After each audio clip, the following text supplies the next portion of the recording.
اعوذ باللہ من الشیطان الرجیم، بسم اللہ الرحمن الرحیم۔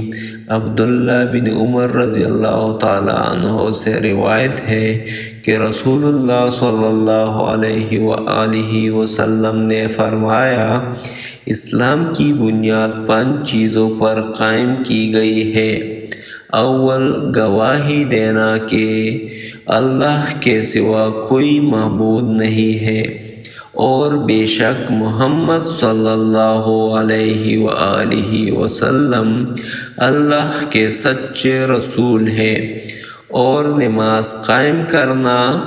اور زکوٰۃ ادا کرنا اور حج کرنا اور رمضان کے روزے رکھنا۔ عبداللہ بن عمر بن عاص رضی اللہ تعالیٰ عنہ سے روایت ہے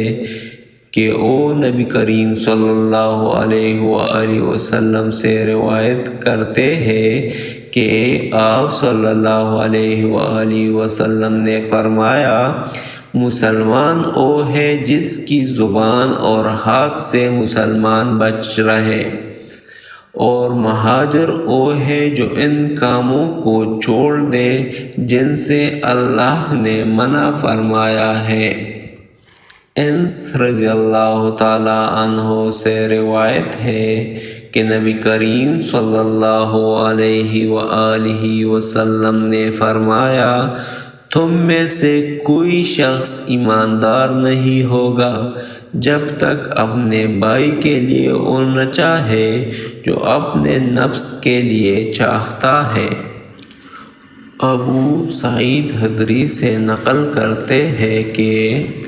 رسول اللہ صلی اللہ علیہ وآلہ وسلم نے فرمایا، وہ وقت قریب ہے جب مسلمان کا سب سے عمدہ مال اس کی بکریاں ہوں گی، جس کے پیچھے وہ پہاڑوں کی چوٹیوں اور برساتی وادیوں میں اپنے دین کو بچانے کے لیے بھاگ جائے گا۔